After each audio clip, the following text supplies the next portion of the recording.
수나라군은 쫓기고 있었다. 고구려군이 마지막 일격을 가한다.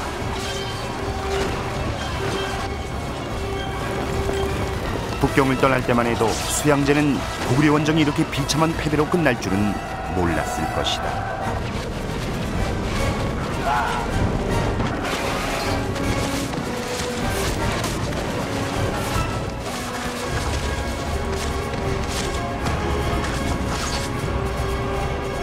수나라군은 살수에서 전멸했다.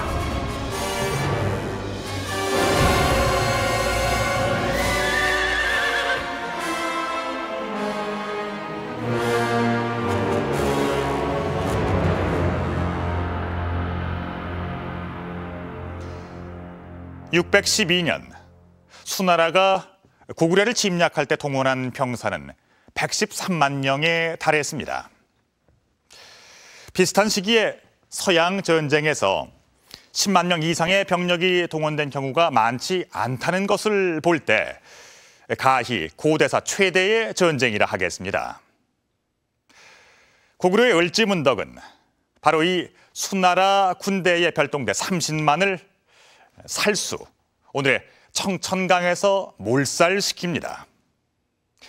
살아 돌아간 자는 불과 2,700명. 이것은 세계 전쟁사에 기록될 승전보입니다. 수나라는 300여 년 만에 중원을 통일한 나라입니다. 인구, 국토, 병력의 규모에 있어서 고구려와는 비교도 할 수 없는 초강대국이었죠. 그런데 그런 수나라가 고구려 땅에서 지옥스러운 패배를 당했다는 것입니다.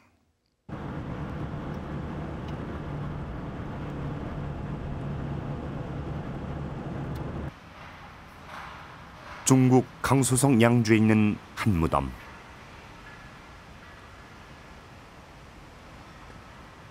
수양제의 무덤이다. 300년 만에 중국을 통일한 제국 수나라 황제 무덤치곤 너무 작고 초라하다. 묘지석에 벼락이 쳐서 한 부분이 깨졌지만 수리하지 않은 상태다. 수양제는 618년 양주에서 신하의 손에 죽었다. 그는 스스로 약을 먹고 자결하겠다고 했지만 신하 우문화급은 스스로 죽을 권리조차 주지 않았다. 무덤 앞엔 그의 업적과 과오가 새겨져 있다. 요동에서 일을 벌이다 천하를 잃었다. 고구려를 정벌하려다가 모든 것을 잃고 말았다는 것이다.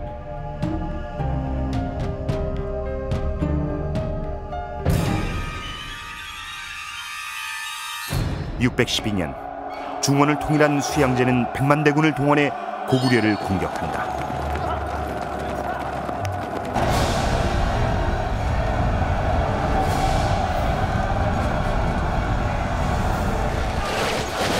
고구려로 가는 첫 관문 요동성.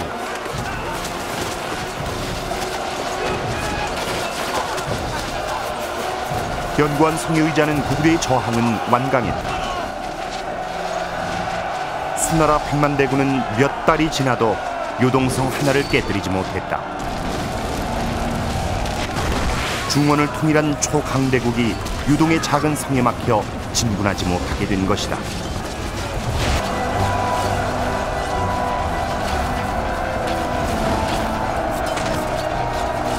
유동성에서 기록에 따르면 약 한 2달 정도의 지금 공성전과 수성전이 진행이 되는데 벌써부터 많은 그 병참의 어려움을 처했을 것입니다.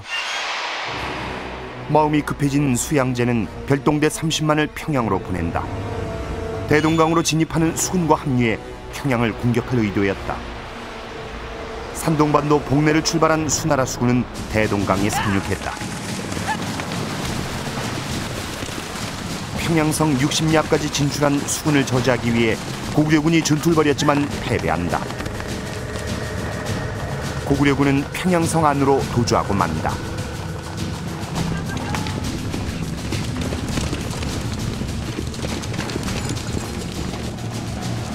수군사령관 내호와는 여세를 몰아 4만 병력을 이끌고 평양성을 향해 진군한다. 마침내 수나라 수군은 평양성 안으로 들이닥쳤다. 수도에 적군이 진입한 것이다. 국가의 존망이 걸린 순간이었다. 그러나 그것은 함정이었다. 평양성 안에 매복해 있던 고구려군이 급습하자 수군은 대패한다. 살아 돌아간 자는 불과 수천 명. 수나라 수군은 전투력을 상실한다. 수군이 군량을 보급하고 육군이 압록강을 넘어서 신속하게 평양을 함락시키는 작전이라는 것입니다. 그 수군 원수 내호와는 고구려군의 유인작전에 걸려서 단독으로 평양성을 공격하다가 패배해버립니다. 그 결과 수군이 철수하게 되니까 압록강을 건너서 평양까지 왔던 수나라 육군은 식량이 떨어져 버리는. 한편 수나라 육군 30만은 평양성 30리 앞까지 진출했다. 이 누란의 위기를 역전시킨 사람이 고구려군의 지휘관 을지문덕이었다. 조선 상고사에 따르면 을지문덕은 성박들과 집을 비워 수나라군이 현지에서 식량을 조달하는 것을 막았다.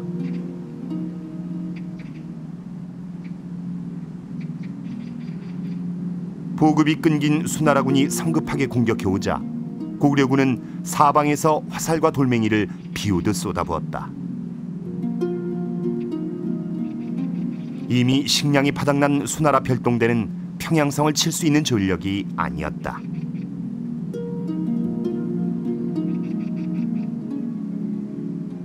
약 42년간 쌓았던 평양성은 당시 고구려 최대의 성이었고 높이도 굉장한 철옹성에 가깝죠. 수나라 군대가 평양성 북쪽 30리까지 왔음에도 불구하고 물론 그들이 지치기도 했지만 이 평양성을 함락시킬 수 있는 어떤 장비라든가 능력이 부족했던 겁니다. 수나라군은 평양성 30리 앞에서 철수한다. 그 뒤를 고구려군이 쫓으며 공격했다.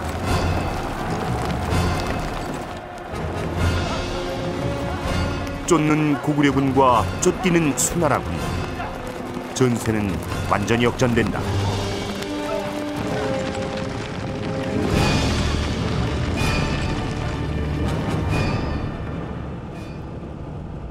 패퇴하던 수나라군은 살수, 지금의 청천강에 도착한다. 청천강은 평안 남북도 사이를 흘러 서해로 흐르는 200km 길이의 강이다. 수나라 군대는 강을 건너기 시작했다.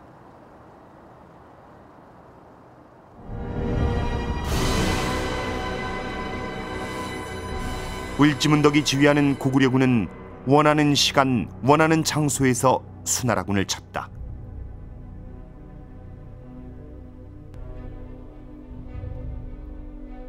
고구려군은 도하는 수나라군의 후방을 공격했다.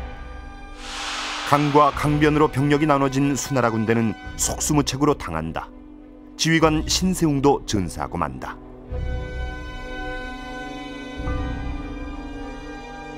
살수 대첩이 이루어졌을 때 수나라군의 어떤 진이나 대역이 제대로 갖춰진 상태였다기보다는 강을 도하하거나 혹은 이동 중에 고구려군의 어떤 기습 작전이나 유격전과 같은 어떤 정상적이지 않은 시간과 장소 그리고 정상적이지 않은 방법을 통해서 고구려군이 공격을 했었고, 다급한 수나라군은 하루에 450리를 달아났다. 살수에서 압록강까지 고구려군은 패주하는 수나라 군대를 추격하며 섬멸했다.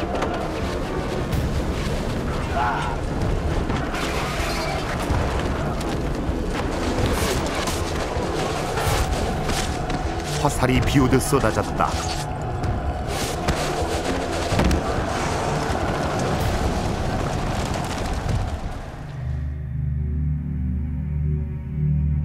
수나라 별동대의 99%가 사망했다.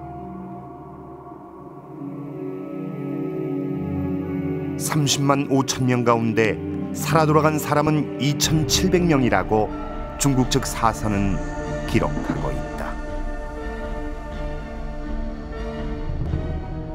유명한 삼국지의 적벽대전에서 조조가 100만을 동원했다고 하지만 실제 조조가 끌고 내려온 군대는 5만밖에 안 됩니다. 현지에서 조달을 해서 나중에 15만 명을 만들었다고 되어 있습니다.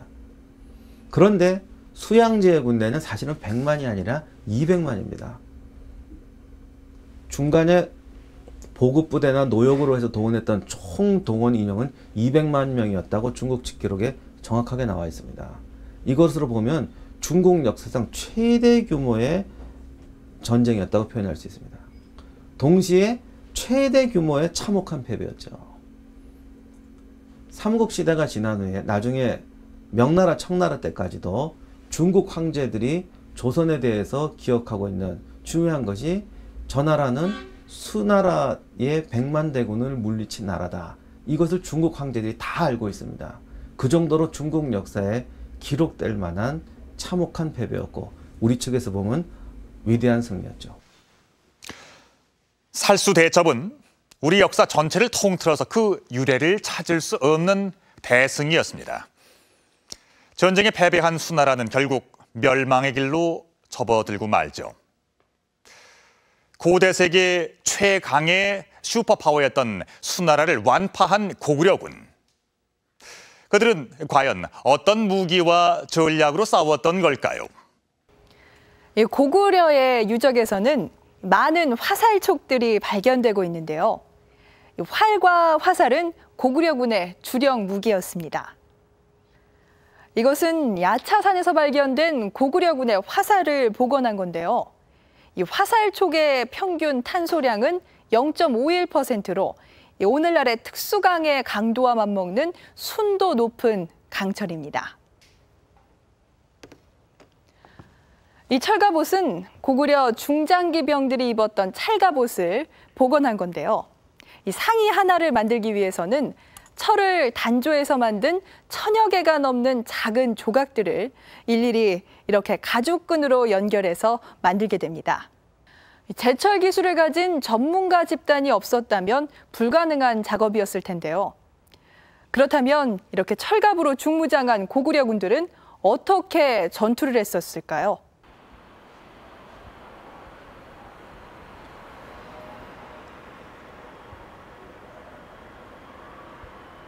한강이 한눈에 내려다 보이는 아차산.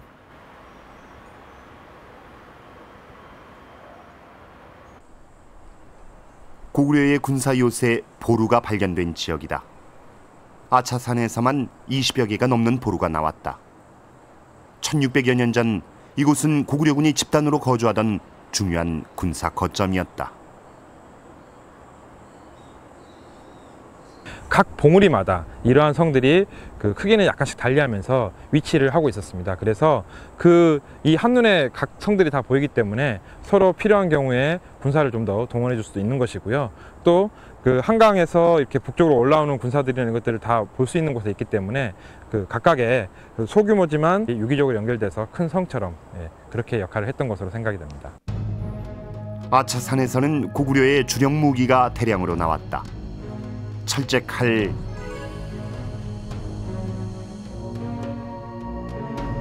도끼,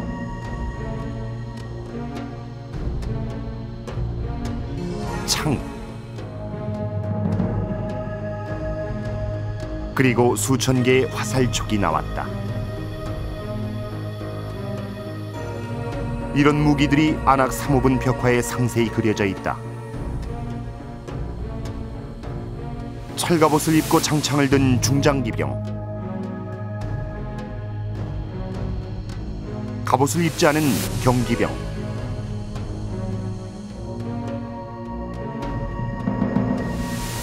철갑옷과 방패로 무장한 중장보병,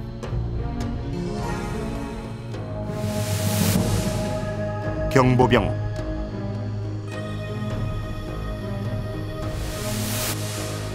도끼를 든 부월수,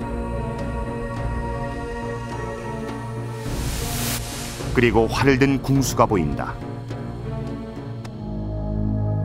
현재 저희가 발굴된 고구려 철기를 분석을 해보면은 현재 우리가 쓰고 있는 초강이라고 하는 기술도 알고 있었고, 고대 중국계의 기술과 유럽계 철기 제작 기술을 이미 고구려는 다 알고 있었다고 분석이 되기 때문에 이미 제철 수준이 상당히 높았고, 그 높은 제철 수준을 통해서 무기와 농공구, 각종 생활 용기를 제작함으로써 국가적인 부를 창출할 수 있었다.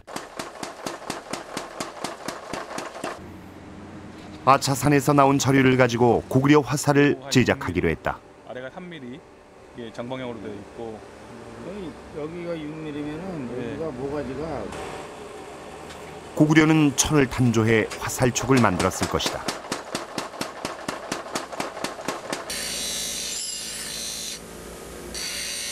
이렇게 만들어진 화살촉은 특수강 수준의 강철이다.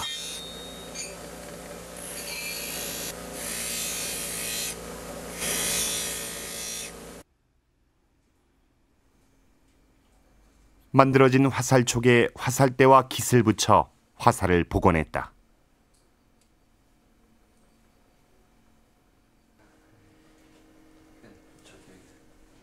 고구려군은 어떤 활로 화살을 쐈을까?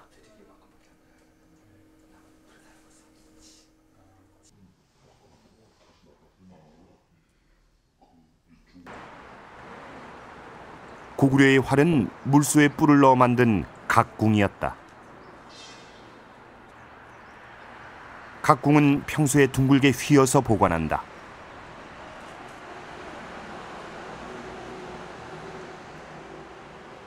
활을 쏠 때 거꾸로 펴서 활 모양을 만든다.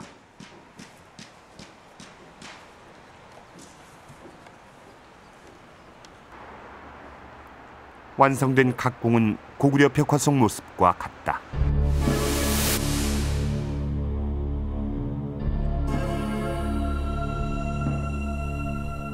각궁과 고구려 화살의 파괴력은 어떨까? 초고속 카메라를 동원해 화살이 철판을 뚫는 순간을 정밀하게 촬영해 보기로 했다. 세계 민족공대회 입상자가 활을 쐈다.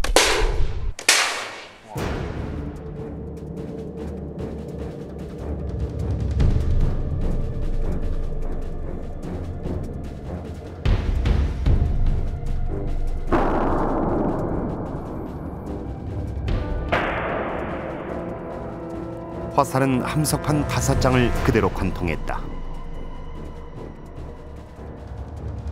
고구려 벽화에 보면 말을 타고 활을 쏘는 그런 경기병들이 많이 보이는데 고구려의 최대 강점은 역시 활이었습니다. 이제 기록상으로 볼 수 있는 것은 백석산 전투가 있습니다. 수나라 군대를 이제 사면에서 완전히 포위해서 활을 비오듯이 쏴서 수나라 군대를 거의 전멸시킵니다.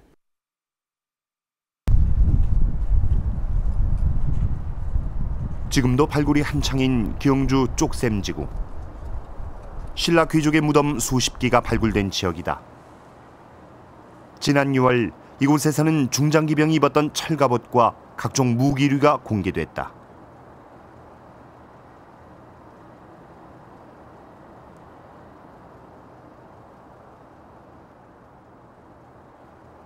발굴된 철갑옷은 작고 얇은 수많은 철편들을 엮어 만든 찰갑옷이었다.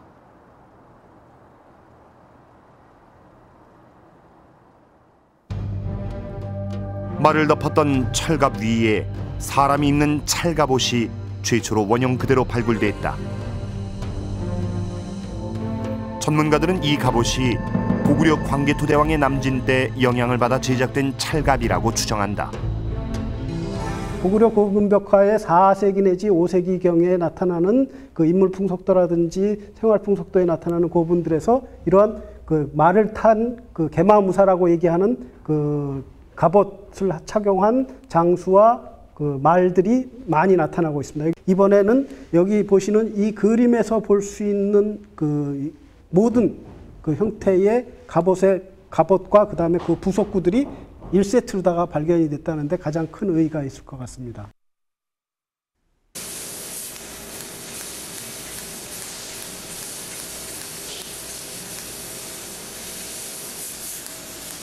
직접 철판을 잘라 찰갑옷을 만들어 보기로 했다. 철편에 부식을 막기 위해 오칠을 2번 하고 오체에 철분을 섞은 흑칠을 3번 했다.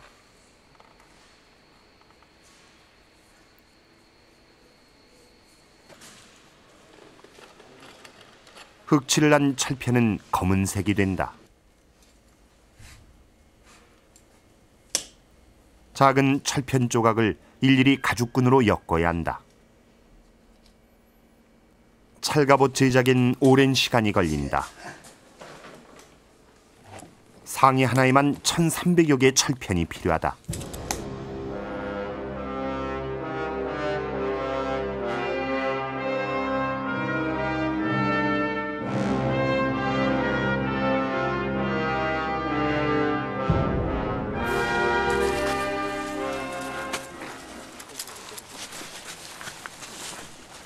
이렇게 만든 찰갑옷을 사람이 입고 편하게 전투를 할 수 있을까? 찰갑옷은 기대 이상의 활동성을 지니고 있었다.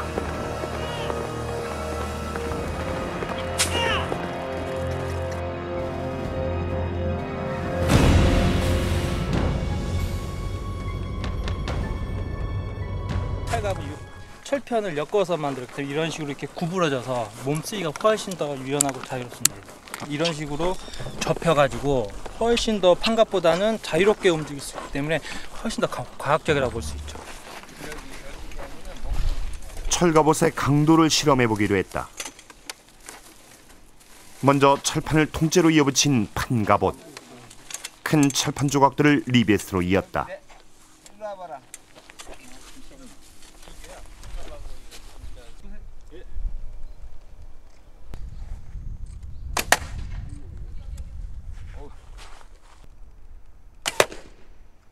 화살은 그대로 판갑옷을 뚫었다.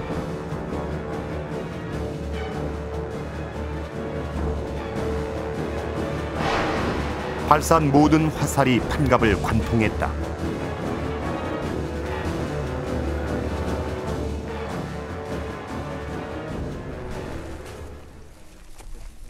화살은 갑옷을 뚫고 깊이 박혀 빼내기가 어렵다. 사람이 입었으면 치명상을 입었을 것이다.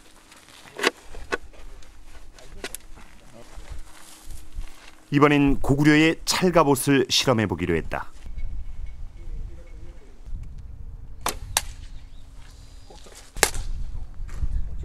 찰갑옷에도 그대로 화살이 박혔다.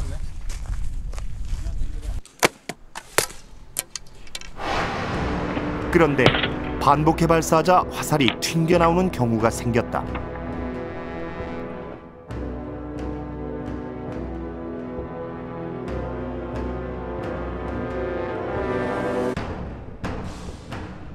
박힌 줄 알았던 화살을 찰갑이 튕겨내는 것이다.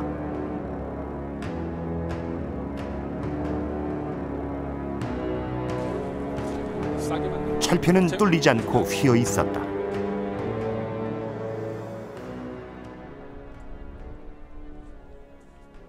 가죽끈으로 연결된 작은 철조각들은 유연하게 안으로 밀리면서 화살의 힘을 흡수한 뒤 튕겨냈다. 이게 전반적으로 이렇게 이 쿠션이 있으니까.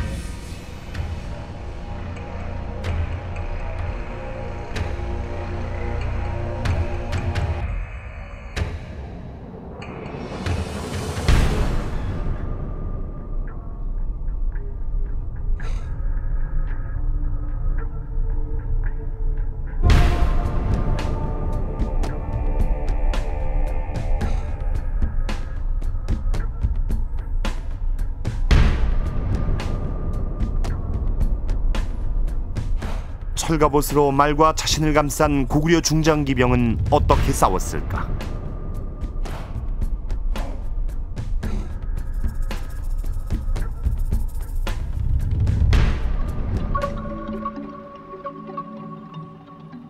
고대 전투는 진과 진의 싸움이었다. 럭비 경기처럼 두 개의 진이 서로 충돌한다.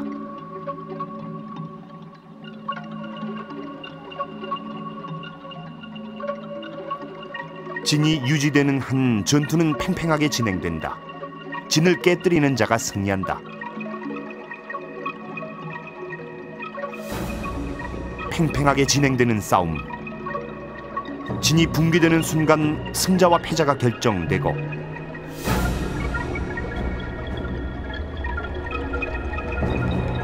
대량 사상자가 발생한다.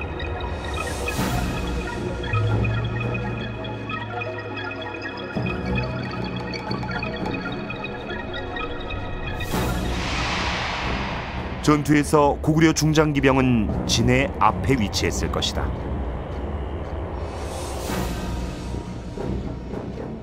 궁수가 원거리 사격을 가하고 기병이 돌진한다.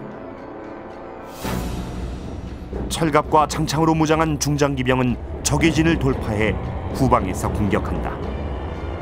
이때 보병이 돌진해서 앞을 공격한다. 진이 깨져 철갑기병과 보병에 둘러싸인 적은 전멸한다. 고대 가야 지역에서 발굴된 철갑옷을 복원한 겁니다. 큰 철판 조각을 그대로 이어붙인 건데요. 이는 창, 칼, 화살과 같은 공격용 무기에 대한 방어력을 높이기 위해서입니다. 그러나 이 철갑옷은 화살을 정통으로 맞을 경우 이렇게 탄력이 없기 때문에 그냥 뚫리고 맙니다.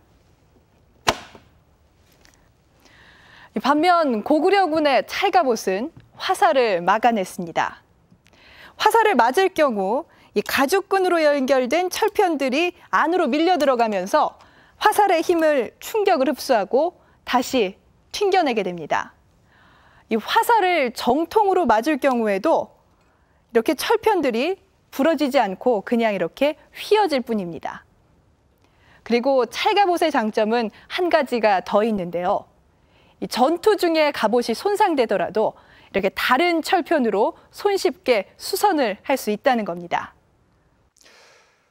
고구려와의 전쟁을 지휘했던 수양제는 무모한 전쟁을 해서 나라를 망친 군주로 역사에 기록됩니다. 그런데 여기서 한 가지 의문점이 생깁니다. 혼란기의 중국을 300여 년 만에 통일한 고대 세계의 슈퍼파워 수나라. 이 나라의 황제가 수양제입니다. 그런데 그런 그를 고구려 침략의 모든 것을 건 무모한 폭군으로만 기억한다는 것은 뭔가 이상하지 않습니까? 수양제, 그는 과연 어떤 인물이었을까요? 또 그는 왜 고구려를 침략해야만 했던 걸까요?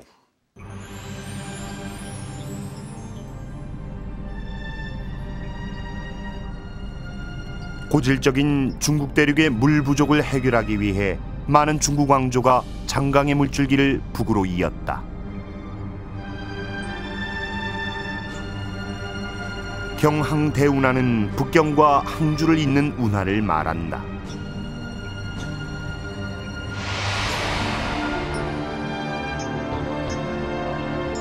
수양제는 통제거, 산양도,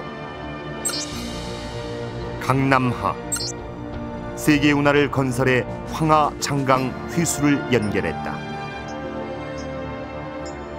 풍부한 강남 지방의 물산을 북쪽으로 빠르게 운송해 교역을 활성화하기 위해 운하를 건설한 것이다.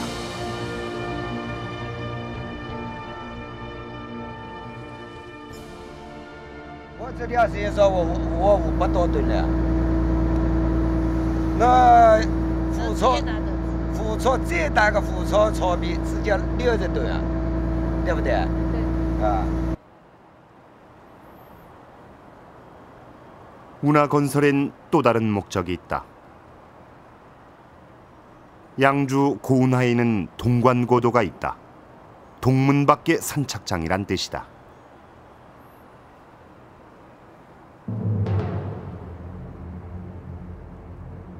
동관고도 문 아래엔 수양제가 운하를 건설한 후의 모습들이 새겨져 있다.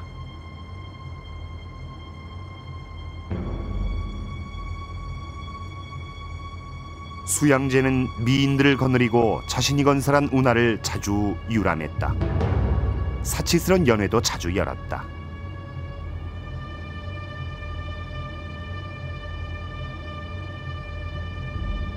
벽화의 다른 한쪽엔 수의 깃발 아래 모인 병사들이 보인다. 이들은 왜 여기 있을까?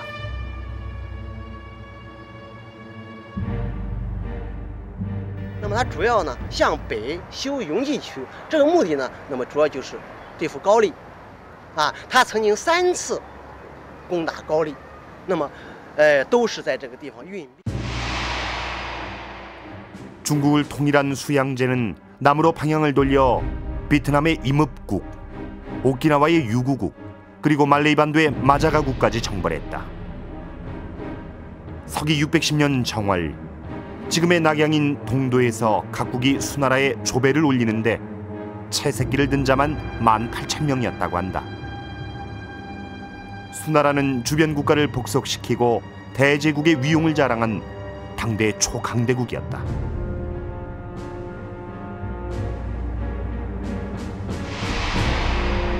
그러나 고구려는 수나라를 중심으로 한 국제 질서를 정면으로 거부했다.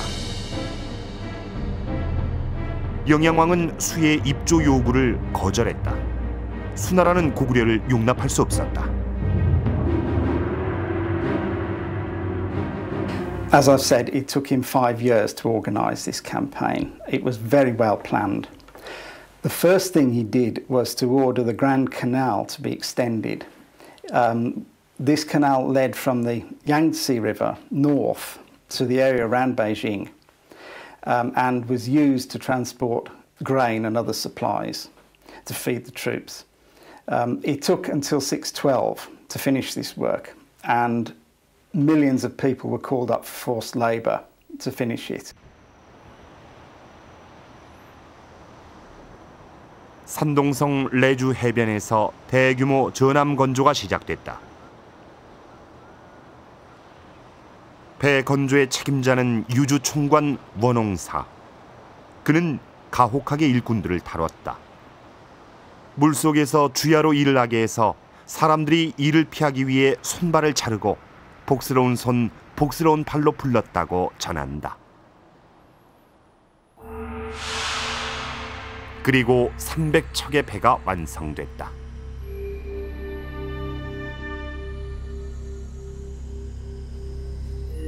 고구려를 놔두면 다른 민족들의 이반이 이어질 것을 두려워한 수양제는 전쟁을 선포한다.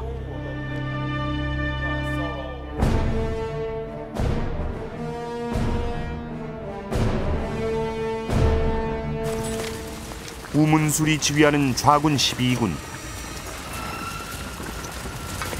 우중문이 지휘하는 우군 12군, 수양제 친위군 6군, 모두 합쳐 113만 3,800명이 북경에서 고구려로 출발했다. 행렬의 길이만 960리에 달했다. 수군도 산동반도를 출발 대동강으로 향했다. 사상 유례가 없는 대출정이었다.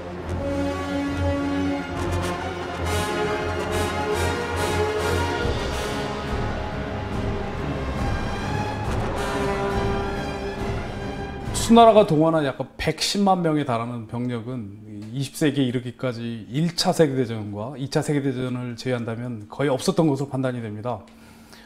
당시 고대 서양의 전쟁 규모가 고작 5만에서 10만 명, 그리고 한국전쟁 때 중공군이 약 한 40만 명에서 한 60만 명 정도 참전을 했다는 것으로 판단한다면 수나라가 고구려에 약 110만 명 정도를 동원해서 공격한 것은 어마어마한 규모였다고 판단이 됩니다. 당시 수나라는 890만 가구, 인구는 4,600만 명 정도였습니다. 고구려의 당시 가구 수는 69만 호 정도였는데요. 이 한 가구당 가족을 5명으로 계산한다면 인구는 400만 명 정도였을 겁니다. 수나라의 10분의 1도 안 되는 숫자입니다. 참전한 수나라의 군인은 113만 명, 지원병까지 합친다면 200만 명이 넘는 대군이 고구려를 공격합니다. 당시 수나라의 군사 수는 고구려 남성 전체의 절반이 넘는 숫자였습니다. 전투에 동원 가능한 성인 남자의 수를 계산한다면 수나라의 병력 규모는 고구려를 압도합니다. 수나라 백만대군은 요하로 몰려들었다.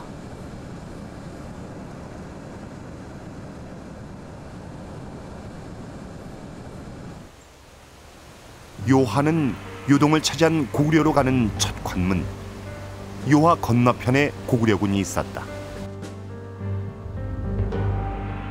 수나라군은 요하를 건너기 시작했다.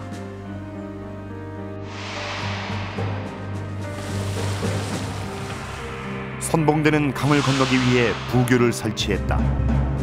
그러나 부교가 짧아 강 건너편에 닿지 못했다. 수나라군은 강으로 뛰어들어 건너편 언덕으로 오르기 시작했다.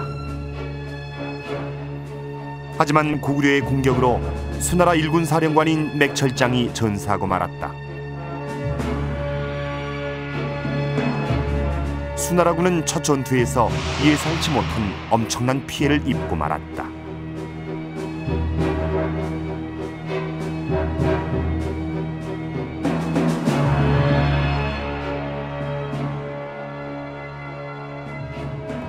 그 선봉부대인 맥철장이 그 유화에 제임을 도착을 했는데 고구려군이 거기서 약 한 달 동안 그 선봉부대가 넘어오지 못하게 합니다. 그리고 맥철장을 비롯해서 수나라 장수 여러 명을 이제 살해합니다.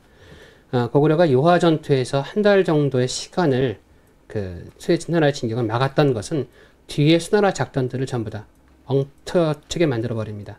그러니까 수나라는 속전속결로 해서 진격을 해야 되고 또 맥철장의 부대가 처음에 이제 그 거점을 만들어야 되는데 수나라 본진이 올 때까지 붙잡아둠으로써 고구려는 그 후의 전쟁을 유리하게 이끄는 그 첫 번째 승전고라고 할 수 있습니다.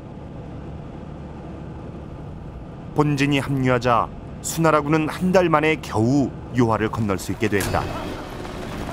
수나라가 강을 건너 공격하자 고구려군은 만명의 희생자를 내고 요동성으로 후퇴했다.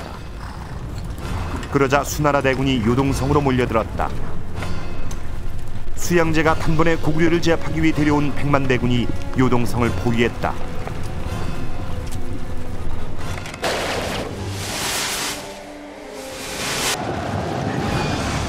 그리고 본격적인 전쟁이 시작됐다.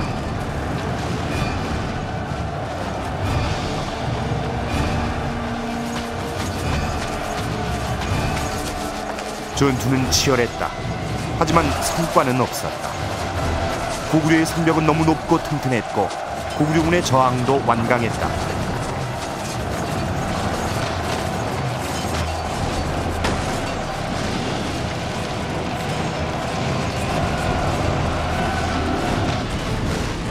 (2월에) 수양제가 요동성에 도착했지만 넉 달이 지나고 6월이 돼도 요동성은 함락되지 않았다. 수나라군은 300년 만에 중국을 통일한 강한 군대였다. 지휘관과 병사들은 전쟁터에서 단련된 사람들이었다. 강남에서 북쪽의 돌궐까지 온갖 종류의 군대와 싸운 경험이 있었다.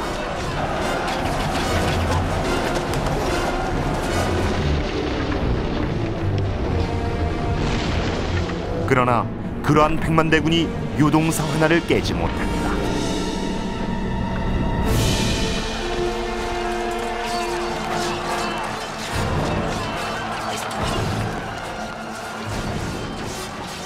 진노한 수양제는 장수들을 질책했다.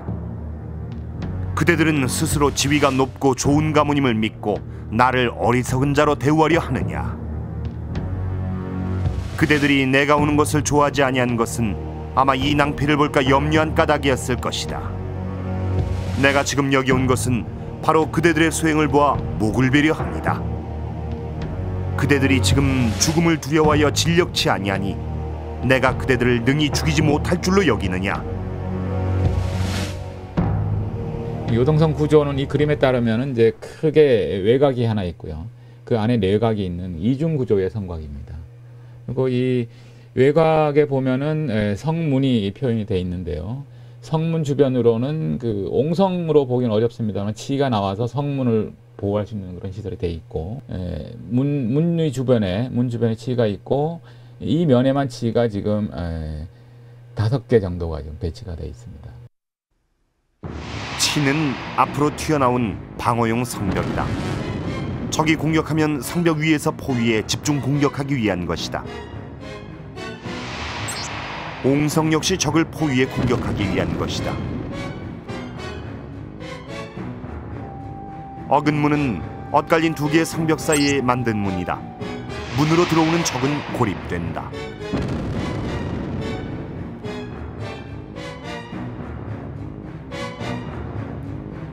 당시 고구려의 축성술은 매우 뛰어났다. 흔적은 남아있지 않지만 요동성도 치와 같은 방어 시설을 갖춘 난공불락의 성이었을 것이다.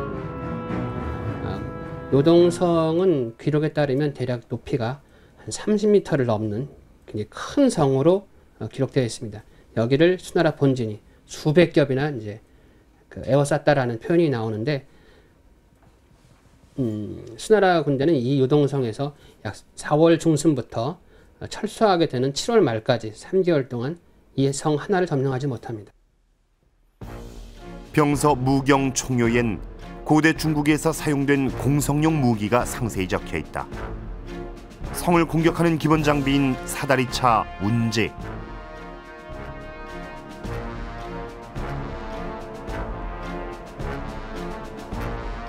성의 높이만큼 올라가서 성을 내려다보며 공격하는 소차가 보인다.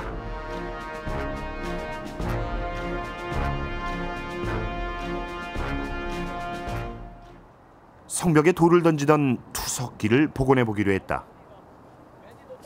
당시 투석기는 사람의 힘을 이용해 돌을 던질 수 있게 한 구조다. 밧줄이 많이 연결될수록 많은 사람들이 한꺼번에 투석기를 당길 수가 있다.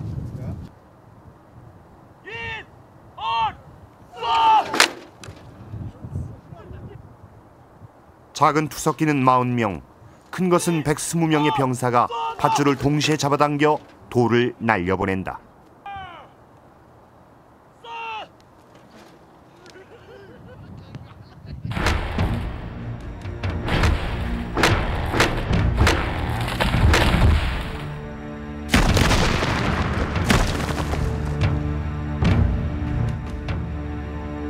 그러나 요동성은 요지부동이었다. 고구려군은 수나라와의 전면전을 피해 요동성 안에서 수성전을 완강하게 펼쳤다. 이때부터 수나라 백만대군의 보급에 문제가 생기기 시작한다. Goguryeo forces refused to fight a major battle with the Sui, so they didn't give the Sui an opportunity to inflict a really large defeat on them. So they would retreat into their walled cities, and then leaving the Sui forces outside, and of course with nothing to eat outside, since the grain and the foodstuffs had presumably been cleared out of the countryside and brought into the fortified cities. So the Sui army was in a these Sui armies that went deep into Goguryeo were in a very difficult situation.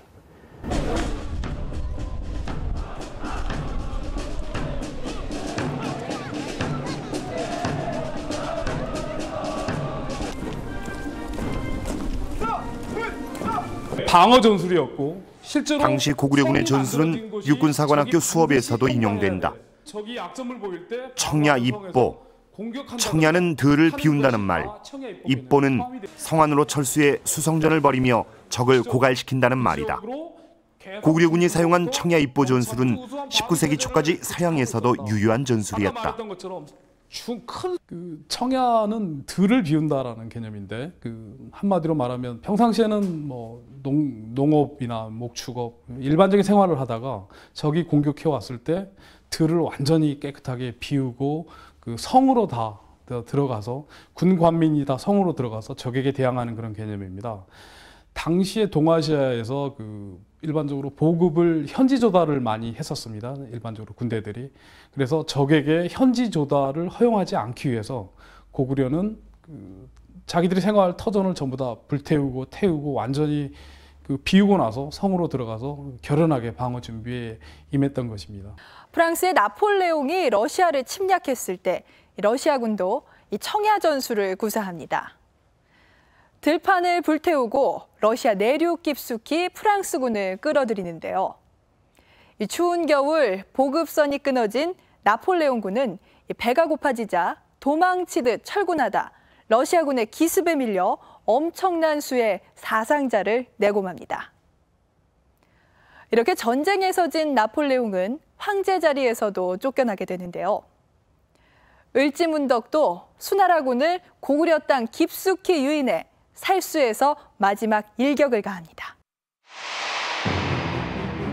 끝내 요동성을 함락시키지 못한 수나라군은 요동성을 우회한다. 수양제는 30만 백동대를 고구려의 수도 평양으로 직접 내려보낸다.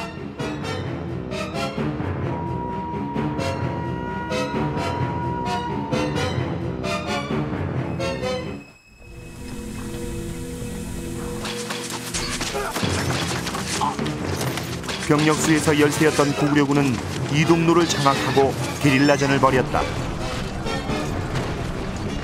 평양성으로 가는 수나라군의 보급부대가 주요 목표였다.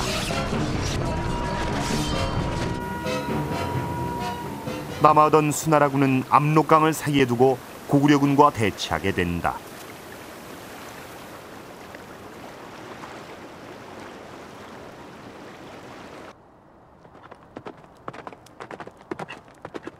이때 고구려 수나라 전쟁을 통틀어 가장 극적인 상황이 벌어진다. 한 고구려 장수가 호련히 수나라 진영을 찾아온 것이다.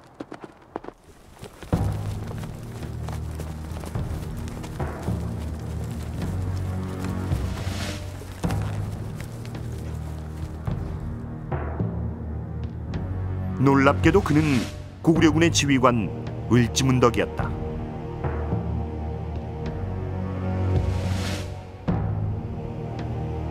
그는 고구려와 수나라의 항복 협상을 시작하기 위해 온 것이다.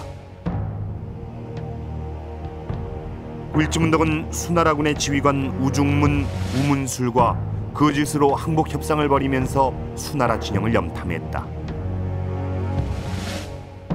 왜 고구려군의 최고 지휘관이 이런 위험한 임무를 직접 수행했을까? 을지문덕같이 중요한 인물이 수나라 군대에 가서 포로가 된다면 고구려군 자체가 위험에 빠지게 됩니다. 그래서 을지문덕이 수나라 군대 진영까지 찾아간 것은 적정을 정찰하는 것보다는 수나라 군대의 진격을 지연시키는 것이 대략 목적이 있지 않았나 싶습니다.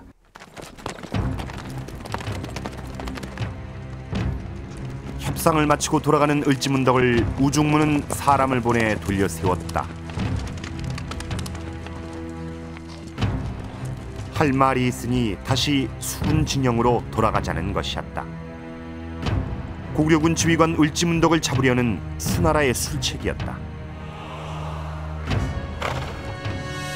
하지만 을지문덕은 돌아보지도 않고 압록강을 건너 돌아갔다.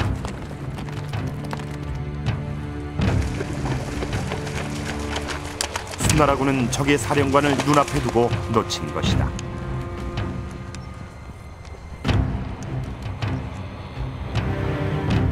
이후 고구려군은 7번 싸워 7번 패면서 수나라군을 고구려 평양성 가까이 끌어들였다. 시간을 지연시키면서 수나라군의 식량을 고갈시키려는 을지문덕의 작전이었다. 수나라 병사들은 100일치 식량을 가지고 요동성을 출발했다. 하지만 많은 지친 병사들이 무거운 식량을 이미 몰래 버린 상태였다. 军事物资的运输，特别是粮食的供应非常紧张。当时士兵要携带大量的粮食，还要带着武器，那么他这个在路上携带这么多东西，他感到非常沉重。有的就把粮食就偷偷的埋在地上就走了，这样会减轻自己负担。所以后来吃粮食没有了。 을지문덕의 전략은 적중했다. 을지문덕의 청야 전술은 수나라군이 고구려 현지에서 식량을 구할 수 없게 만들었다. 들엔 곡식한 돌 남아있지 않았을 것이다. 수나라군이 평양성 30리 앞에 오자 을지문덕은 역사에 남을 시한수를 우중문에게 보내 조롱한다. 신기한 책략은 하늘의 이치에 달했고 묘한 전술은 지리를 통달했구나. 싸움마다 이겨 공이 이미 높았으니 족한 줄 알고 그만둠이 어떠하리. 마지막 구절이 공은 이미 하늘에 닿았으니 돌아가시게라는 말은 사실은 너희들이 이미 식량을 떨어진 사정을 이미 다 알고 있다. 너희들이 돌아가지 않으면 어떻게 하겠느냐는 걸 이미 알고 있는 상황에서 너가 이미 공을 다 이루었으니 돌아가라. 다시 말하면 너희들이 이제 더 이상 할 것이 없지 않느냐. 점잖게 말했지만 우리가 너희들이 철수할 수밖에 없는 상황이라는 걸 알고 있는 철수를 종용하는 시였다고 볼 수가 있습니다.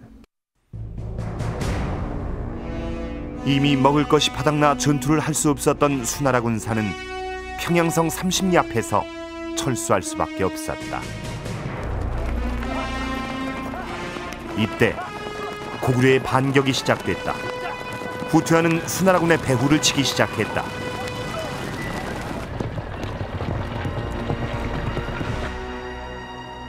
쫓기던 30만 별동대는 살수, 지금의 청천강을 건너가기 시작했다.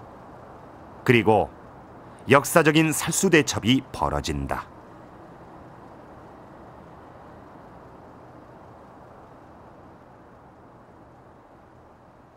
단재 신채호는 고구려군이 미리 막아둔 상류의 뚝을 터뜨려 수군을 공격했다고 기록했다.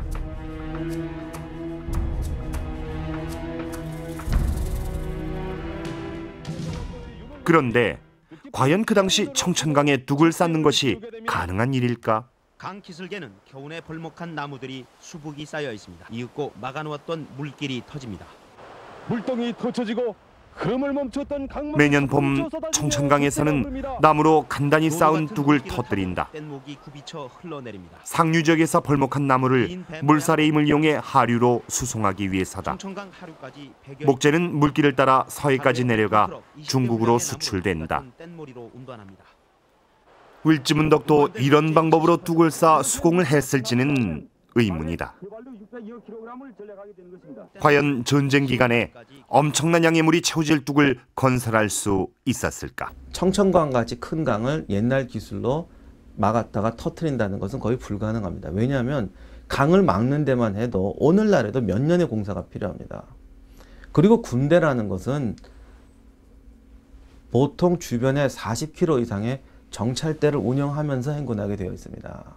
따라서 상류의 뚝을 그 이전 시기에 막았다고 한다면 수나라 군대가 그날 그 시점에 도하하는 것을 알고 한 2, 3년 전부터 공사를 했어야 가능하다는 이야기가 됩니다. 출발선을 박차고 나갑니다. 3만여 명이 참가한 국제 마라톤 대회. 살수를 건너던 30만 수나라 별동대 병력의 10분의 1 정도의 인원이 참가했다. 인천대교 주탑 간의 거리는 약 1km.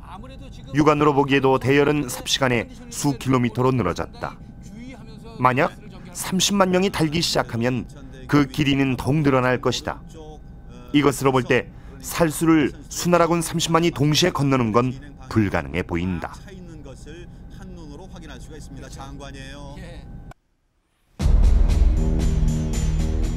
사서엔 수공에 관한 기록이 없다. 강을 건너는 수군의 후방을 공격했다는 기록만이 있다. 고구려군의 공격에 수나라군의 진이 깨졌다.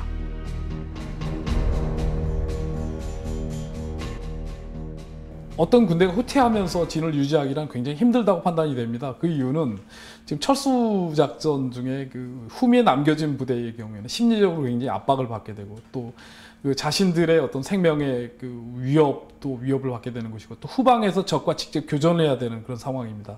모든 것이 어려운 그런 상황에서 특히 말미 부대, 후미 부대로 남아서 적과 교전을 하는 상황에서는 전투력을 제대로 발휘하기는 힘들다고 판단이 됩니다.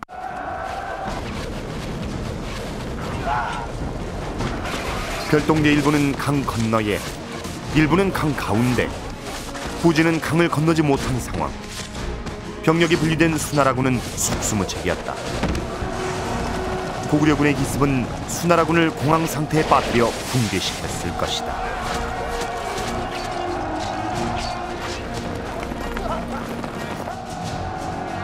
을지문덕의 고구려군은 진이 깨진 상태로 패주하는 수나라군을 추격하며 전멸시켰다. 백만대군으로 북경을 출발할 때 수양제는 이런 비참한 결과를 꿈에도 생각지 못했을 것이다.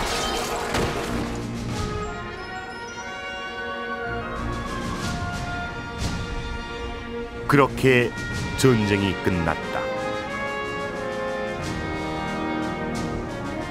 7세기 세계 최대 전쟁의 결과는 아무도 믿을 수 없는 것이었다. 그 한가운데 을지문덕의 살수 대첩이 있었다. 을지문덕은 사실 그 수세 좀 방어 전략을 구사했지만 그 모든 상황을 다 고려해서 그 주도권을 가지고 있었고 자기가 원하는 시간과 장소에서 적을 끌어들였고 그리고 적이 약했을 때 공격을 함으로써 그 적의 전투력을 제압하는 아주 뛰어난 전략가 있다고 생각이 됩니다.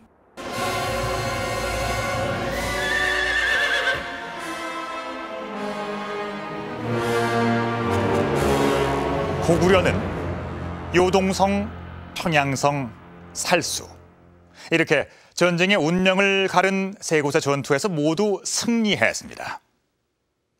수나라는 고구려의 전략에 말려서 제대로 전투 한번 해보지 못하고 치욕적인 패배를 당하죠. 자, 과연 무엇이 고구려를 승리로 이끌었던 걸까요? 고구려군의 청야 전술과 수성전이 승리한 요인으로 꼽힐 수 있을 겁니다. 또 삼국사기를 쓴 김부식은 을지문덕의 공을 이야기합니다.